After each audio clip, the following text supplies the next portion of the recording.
Good evening and welcome to Between the Lanes, episode 92. I'm Ron. I'm Shane. And we are here to talk about slot cars, as we usually do. I'm going to bring up this other screen. There we go. Again, welcome to Between the Lanes, episode number 92. You can find us on YouTube. Slot Racers, the channel. We have 92 episodes up now. Some how-to videos and some special episode videos as well. Facebook is Between the Lanes is the page on Facebook. Like us, find us. Race results. I got some race results from last weekend and the weekend before, but we'll do a couple from last weekend first. The winning report. The Bill Adler Memorial Race was held at Slot Car Cave in Rock Hill, South Carolina last weekend. Do you know if that's a breakout race or just a regular? Because they do a lot of breakout racing there. That's a good question. I have no clue. Well, the winner was Jimmy Johnson, and Spencer was second. There was no last name for Spencer unless Shane knows Spencer. Stubbs, S-T-U-B-B, I believe. There you go. Second place, Spencer Stubbs. And third place was Ben Kernan, formerly of Scale Racing News fame. And he lives in, I believe, South Carolina. And he races a lot at the Slot Car Cave. I think he does more drag racing than anything, but yeah. Good to see Ben third. Seen him at the Nats. He was there for a while on one of the days. Yeah, I know he was there, but I couldn't tell you what day. Oh, you got to go back now. So then, that's a touchy deal. All right, so now we go down to Florida for the Florida. You got a new battery, so. I'm not using that because it was kind of of its own.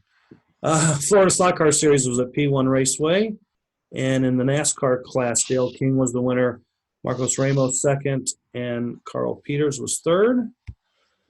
And then we ran LMP. Marcos won the LMP race.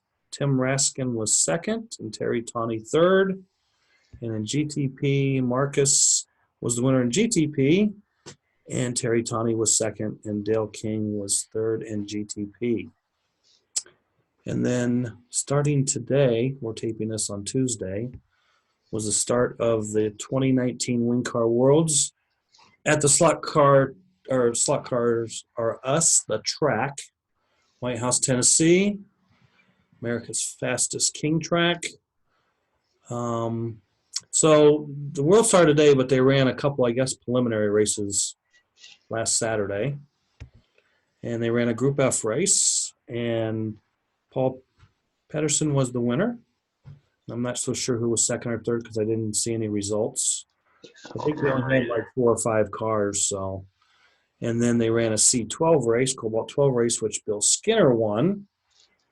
And then today was kind of like the official start with Hillbilly 12, and Bill Skinner was the winner in that class and race as well.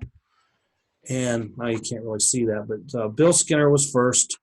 Boyd Johnson was second, and Michael Iga was third. Skinner and Iga were in the B main. Boyd was in the A main because Boyd was TQ with a new world record of 194 something. And 194.7. There you go. And Boyd looked like he was headed to victory until the last heat of the race, and I don't know what happened, but he wound up finishing second overall. So your podium was Bill Skinner in the center first, second on the left, Boyd Johnson, and third on the right, Michael Iga. So congratulations to those three. And then next week we'll have all the other WinCar Worlds finishes as the races go on through this week and weekend. The AWRA was at American Adrenaline Speedway last weekend. And we talked a little bit about that last week, but they had not put the results up. And it was the first round of their Mid-Atlantic Championship Series. And in the Legends class, Charles Eldridge was the winner. Tommy Campbell was second. Nick Brantley, I don't know if he's looking at his watch car or what, but he was third. And then in the stock car and sportsman classes, it was the same podium, same finish. Nick Brantley was the winner in both. Charles was second in both. And Jason Lambert was third in both stock car and sportsman classes. And then, big news, our friend George Spry is now an AWRA tech director. Do you know if he's a tech director for like just the races he goes to or overall or? I'm guessing the races he goes to. I have no clue. I know he's going to the 4 races that they're having for like the points. Okay. So the big man will be teching Womps at a Womp race near you soon. Good luck, George. Welcome, welcome to politics. Yeah. The Ohio Challenge Cup series had their final. They say it's their final race of the year, which it kind of it's their season-ending race, but it's not a points race. It's the annual enduro race that they have at the end of the series. And third place team was Team Houday. Michael Lear, Ron Vincent, and Frankie Schaefer was on the third place team. And they ran 3,621 laps. And the sweet lady sitting in the chair is Donna Hubble. And Donna Hubble was the former owner of the Slot Shop in Elyria, Ohio. And the orange track that we raced on was her track that she bought new from American Raceways like back in 1965 or 64 or 65. And the Slot Shop was in business, over 30 years, Mrs. Hubble, maybe close to 40 years. You know, Donna kind of ran it day to day. And then eventually she sold it to another gentleman who kept the track there in the original location for a while. Then he closed that, moved it. And then Eric kind of rescued the orange track here of late. And it's now at HMS up on the second floor. And it's there for us to enjoy. Second place team, there we go, was Slick in the Slot. Bud Bardos, Steve Kep, Al Rudy, and Gil Padaky, which it was his birthday, the race day. And now these 4 guys all kind of grew up at the Slot Shop. I mean, they all kind of started racing there, and maybe I think Al Rudy maybe not started there, but he raced there a lot over the years. So these are like the 4 original cowboys of the Slot Shop. Right? So, and the winning team was Orange Crush, which was Jason Dennis, myself, Eric Shirey, and Willie Custer. And Eric raced, I mean, that's where Eric started racing too, was at the Slot Shop. So as a young lad of 10 or 11 years old, I think he said. So a lot of history at the Slot Shop, especially up in the northwest part of Ohio. So to cap it off, I guess we'll say, Orange Crush had 3,780 laps. Slick in the Slot had 3,649. And Houday had 3,621. Dallas Slot Cars in the Dallas, Texas area had their 5th anniversary drag race. They had 248 entries. It was a full house. They had 48 racers. It's a big bracket race. The winner was Steve Harris there in the Chevrolet shirt. And second, the runner-up was Landon Summers. And they had a real good time there last Saturday. I'm sure they were there all day. Yeah. That's a big race, 248. Then there was the 12 hours of San Jose Speedway. It was an HO race. We talk slot cars. HOs are slot cars. And there was a few 24th racers that we know there. There's Justin Colvin. And this was a 12-hour race. The winning team was Team Dano, I believe is how it's pronounced. And it was Rick Vogeline, Dan Jimenez, Gary Lepico, I'm going to say, and Paul Goronsky. I'm not real good with some of this. It's going to be Lepiccio, I don't know. Lopiccolo.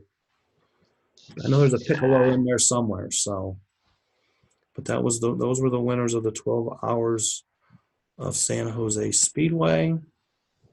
And then the Southern California Retro Association was at Buena Park Raceways. F1 was won by Mil Conroy, Rick Lynn in second, Brian Warmack in third. And then Can-Am, Dennis Sampson beat Mil Conroy by a few inches. And not Brian Warmack, Gary Donahoe was third in that one. And I know Gary came from the B main, so, and that was at on the flat track there at Buena Park Raceway. This thing. And winner, chicken dinner. And that's your cue, Shane. Sunday, Sunday, Sunday. Okay, so this Sunday, the big race, I guess, is the Flexi-Palooza at Mark's Model World, Canton, Ohio. LMP, GTP, handout tires, handout motors, spec bodies. I should say marked spec bodies, handout spec pinions. And then that's Friday and Saturday. And then on Sunday will be the $100 Group F Worlds race on Sunday. And then also this weekend, like we said earlier, the WinCar Worlds is taking place. Gator Retro Racing Region is in action. The Gaithersburg 1100 is at Speed Zone, Mount Holly, New Jersey. I wanted to say Speed Holly. And Naperville, Mid-America Naperville is having a romp race, a John Austin romp race this weekend. And then next weekend, Memorial Day, Apex 600, which is a hard body race at Murfreesboro, Tennessee. And Dallas Slot Cars will have retro. And the AWRA is at Thunder Road Raceway. And that's all I got. So, go up here, we'll do this. Ta-da. So the enduro race was pretty cool. I mean, it was a 4-hour enduro and was 15-minute heats. We ran the race in 2 halves. First time I ever ran enduro, like 2 halves, where you run a half and then you stop. I'll take a break or whatever. You stop for lunch, yeah, half hour. And then you had 5 minutes to work on your car, change tires, and I think most teams probably changed their bodies because you were allowed 2 bodies. Ask, yeah. You're allowed 2 bodies. There were handout ProSod FK 4002 motors. Each team got 2 motors. And that was the only thing that was handed out. So everything else was bring your own. And we changed tires and we changed lead wires and we changed our body because our body was pretty beat up. And Eric didn't really reinforce the front pin mounts very well with tape on the first body. No. And when that got ripped out early in the race, I said, you need to get our second body ready for the next half. Yeah. And go put some tape on it. And then who knows, we may put it on the car this first half and then take the other body and repair it. But we made it without doing that. So, and then what I found kind of interesting too was after you run 2 hours with your cars, they kind of get beat up. Some cars, of course, got beat up more than others. I mean, I know like Team Boogie, which was Jeremy Wyatt and Shadow and Kit Henry, they ran an aluminum pan, and I think they broke their body mount on 2 different aluminum pans. I think they broke it, they replaced the pan, and they broke another one. And I think that was all in the first half of the race. And then I don't think I would run aluminum pans. Not an enduro. Or maybe a lightweight steel, but I don't think I would go aluminum. Right, because we ran a JK43, and Bud and those guys ran a Mazzetti with aluminum pan, and I don't know what the third place team ran for a chassis. But it was kind of interesting. Like, we ran 1,884 laps the first half. And you would think you'd probably run less laps the second half of the race.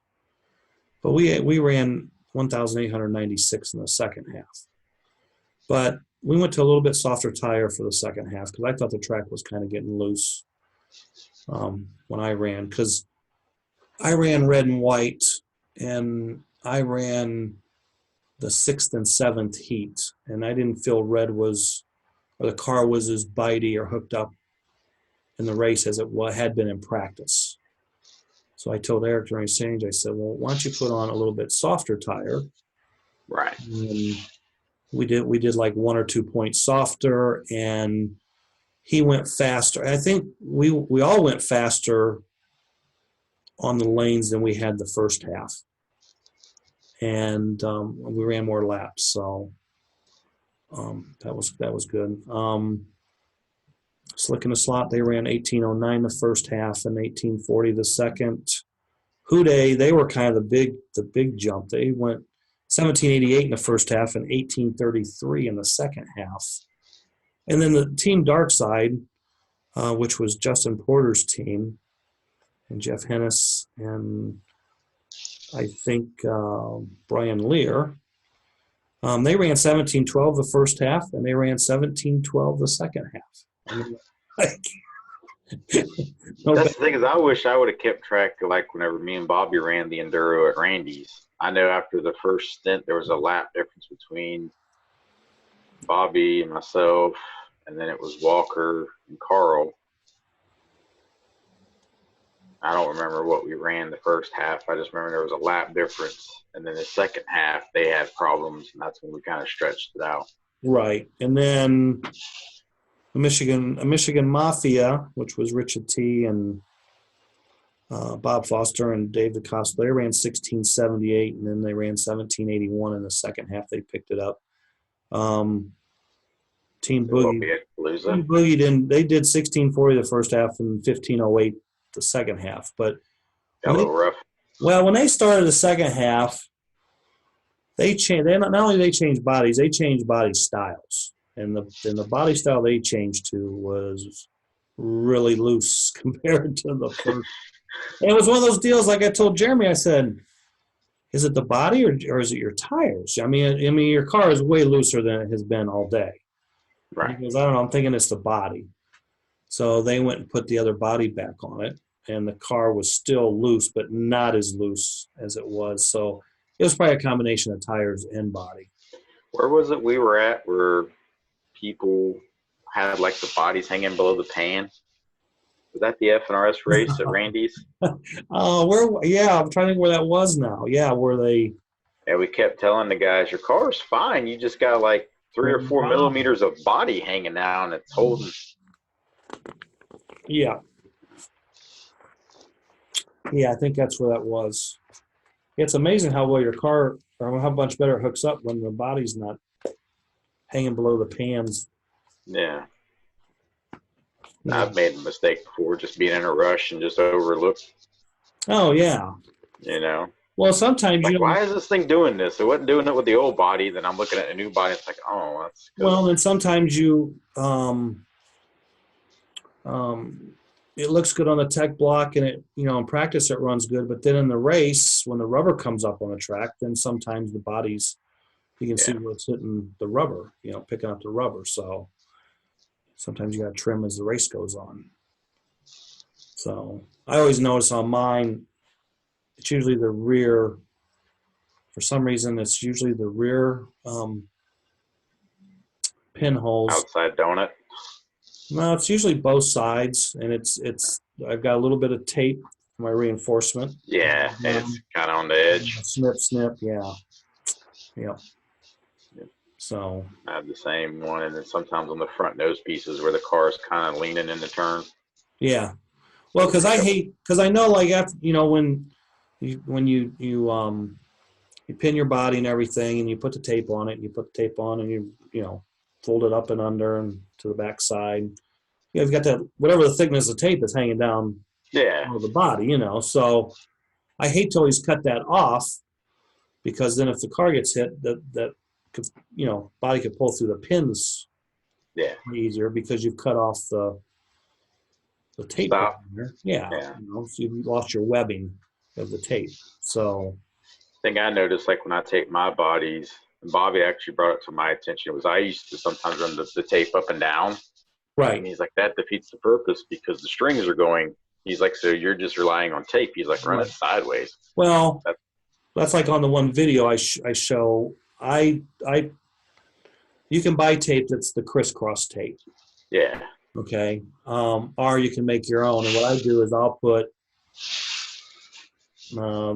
a piece on the outside of the body where the filament is running this way.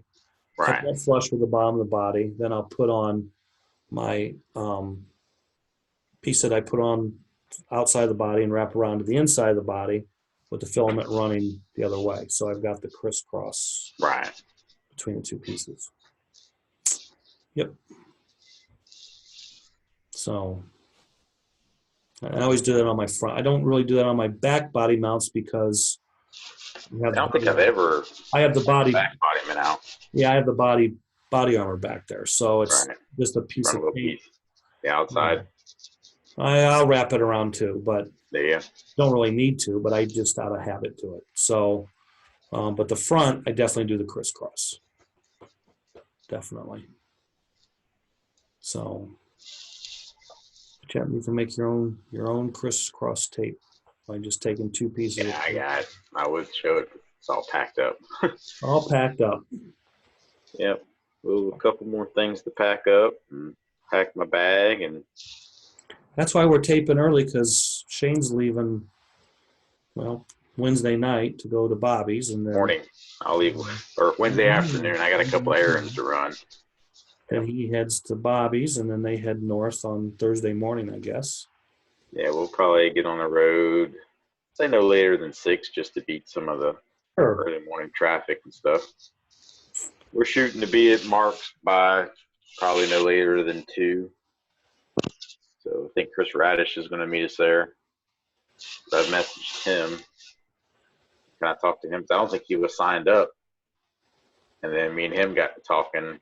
Well, somebody said he got bodies at the Nats or something. Yeah. Well, he had bodies up on top of his box. I was like, "Are you going?" He's like, it depends on scheduling because the Worlds, I guess, is the warm-up race is like a week. Yeah, the Israel Worlds warm-up, I believe, is week after, maybe. Well, I believe it starts. I think it goes Memorial Day week. Gotcha. I have it wrote down, but I didn't go look at the dates. That's why I haven't really mentioned it. Yeah, it should be the week. So I think it starts maybe on the 26th, 27th or something. I just haven't looked it up. Yeah, I don't. In good old England. So. Yep. Then we got the message in, and he was like, "Yeah, I'm gonna get in touch with Ernie and get it figured out." It's like, all right. I was like, cool. I was like, we'll be there Thursday, and we got plenty of room. So he's like, all right. And of course, he asked about hotel information and stuff. I told him all that. He's funny. Like, no rodents, no bugs. Good to me. Well, I'm in pretty good shape. I mean, like I told you pre-show, I just basically got to mount bodies and got practice bodies mounted. I guess cut some tires and I even got those done. Do a few other odds and ends and ship them out before I leave. But y'all aren't leaving until what, Thursday afternoon? Yeah, Terry's working. Yeah, we'll probably Terry knocking off early, or I don't think he's knocking off early, but I'm thinking we'll blow into Canton probably around between 8 and 8:30. Set up your boxes and then grab dinner. Maybe run a few laps. I told because Terry's going to run the WinCar race. I told him, I said, if you want to run your WinCar, you probably need to be there Thursday night because they may not let WinCars on the track. He's raced that race before, so I mean. Yeah, but you still need to try some tires and just shake down things a little bit. So Yeah, because I think Thursday we'll probably go grab dinner. Probably right as y'all are getting there, we'll probably be leaving. So. Don't blame you. And then just don't want to get burned out because you know how it is. We're going to be there, depending on entries or whatnot, all day Friday, and then And then Terry was like, "Are you racing?" Terry goes, "You racing WinCars?" I said, "Only if Bill Fulmer has a car for me."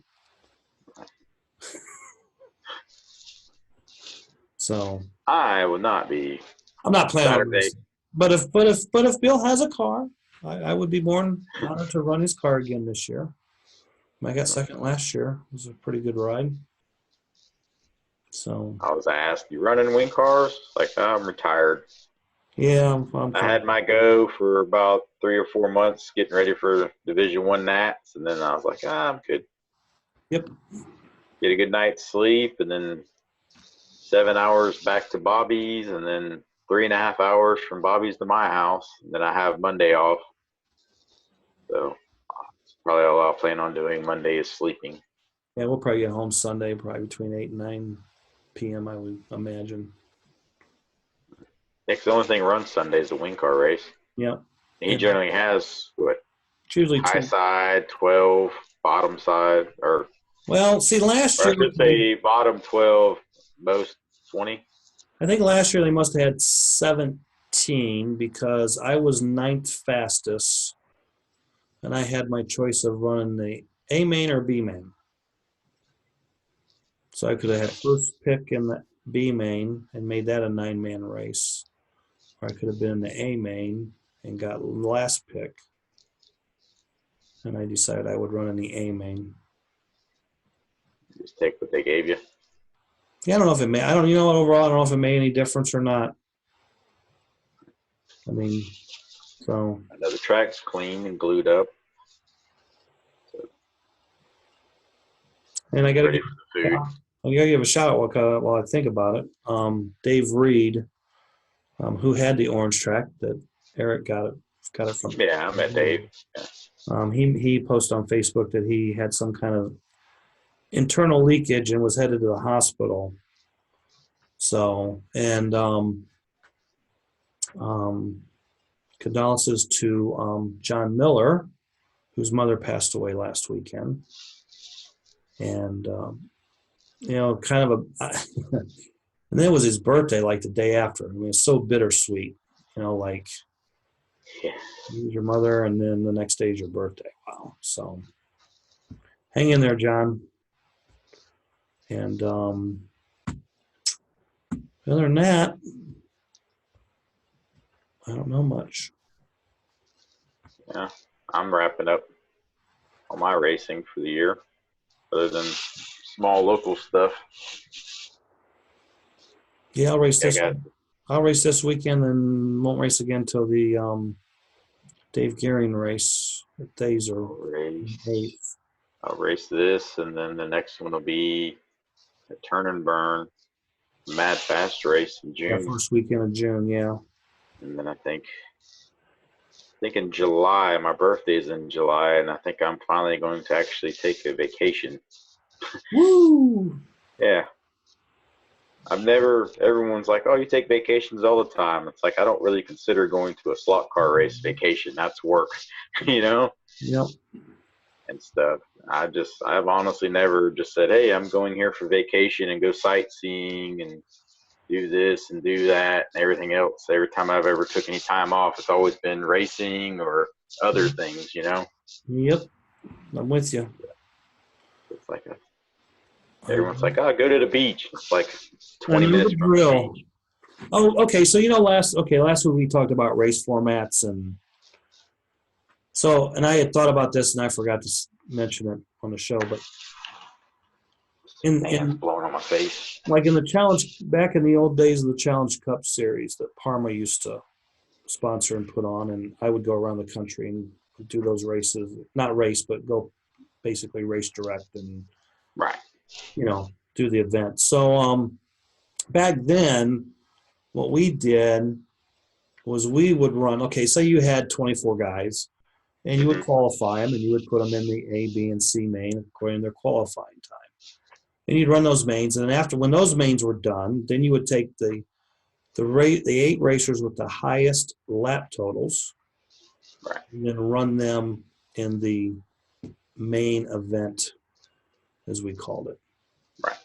So there was a lot of races you would get. Maybe you might get 1 or 2 C main guys and a couple B main guys, but the A main guys usually was the majority in the main event. But because it was brought up in the posting on Facebook, if a guy doesn't qualify well, he gets stuck in a lower main. Well, okay, if you run enough laps, you might make the main event and in a way get a chance to redeem yourself. But even with that, I don't really ever remember anybody that ran in a C main, let alone a B main, moving up and then winning the main event.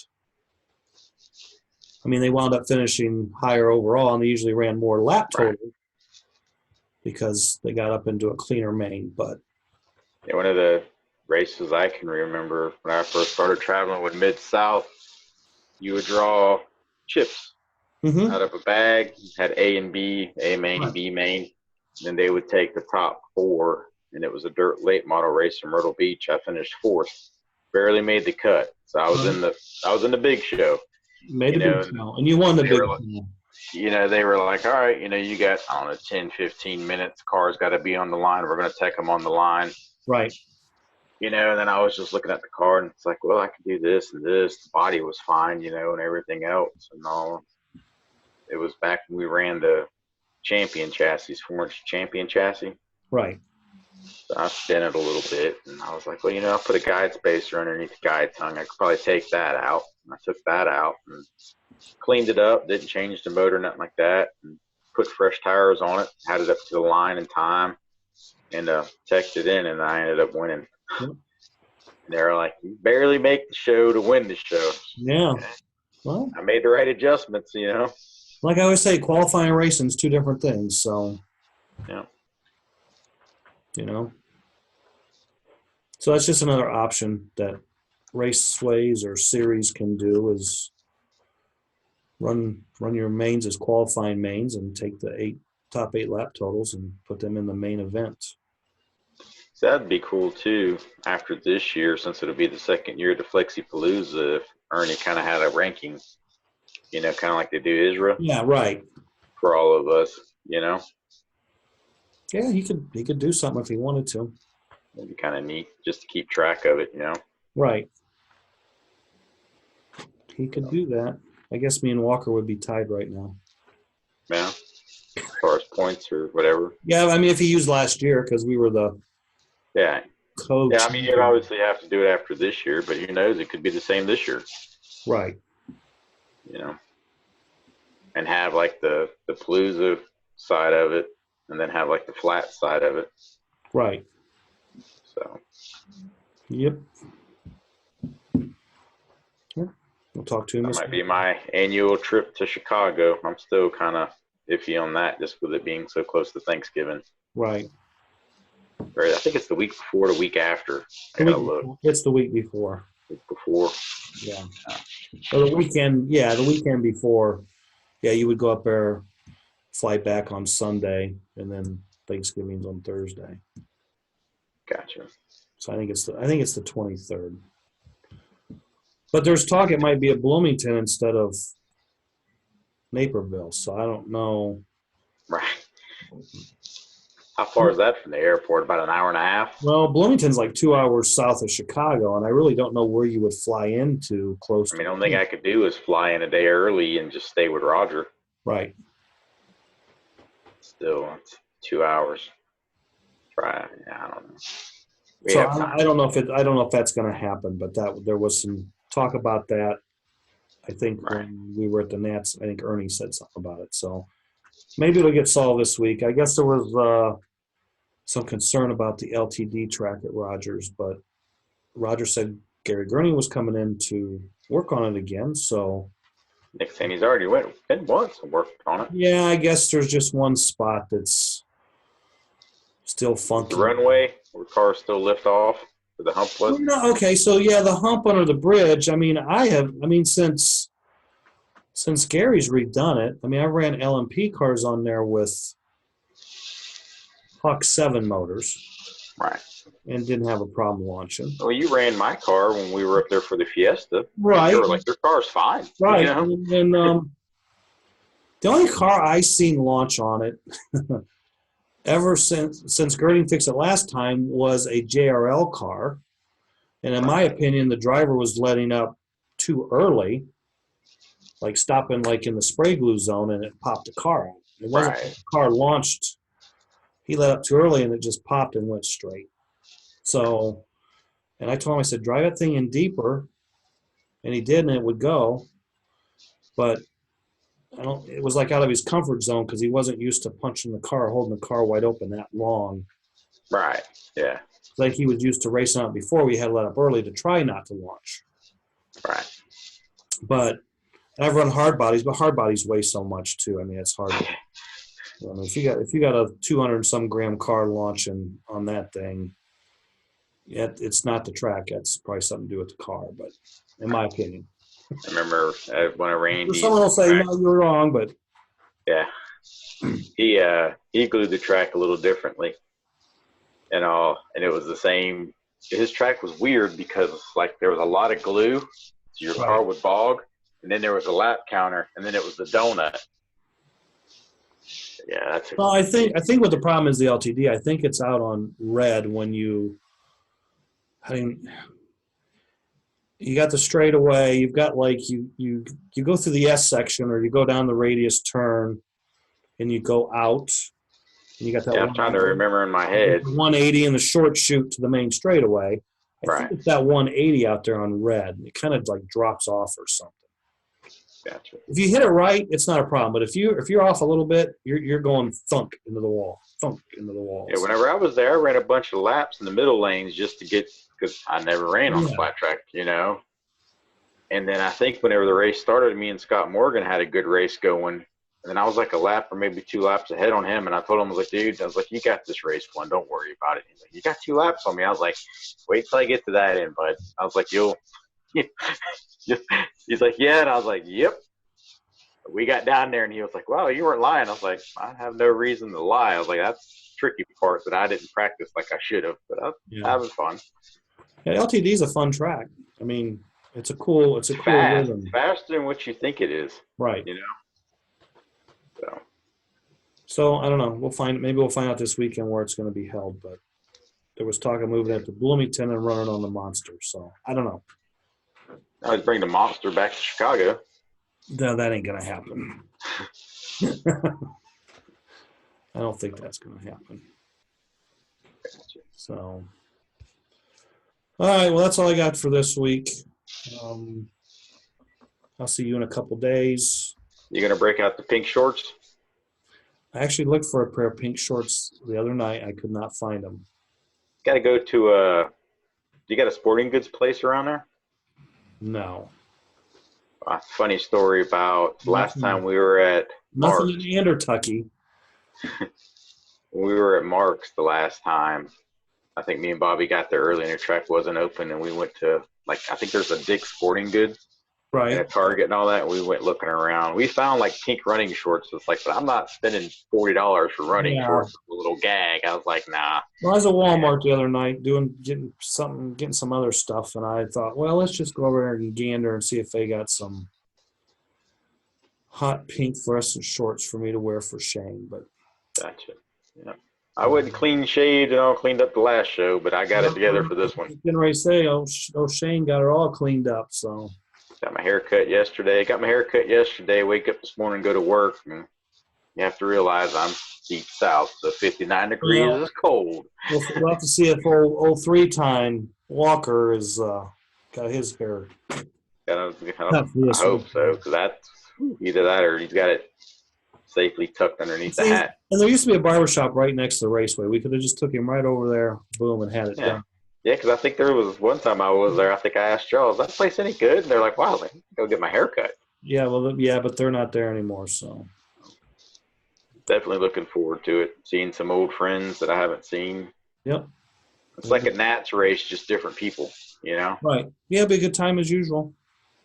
Food. 50-plus entries at this point. Rumor is Willie Custer, defending champion, might jump in there. Willie and Ross. Well, Ross was always signed up. Right. So, Ross is GTP defending champion. So, yeah. All right. Well, that's all for this week. If you're going racing this weekend, have a good time. Be safe. Good luck. We will see you next Wednesday. We have any magic words? If you've got one, bring it on. Have we ever used Palooza? I don't think so, but that'll work. Yeah, I mean, we did. I don't keep track of. Yeah, that's what I was going to say. I'm sure. We'll just say Palooza. All right, Palooza is the magic word. So until next week. Have a good night.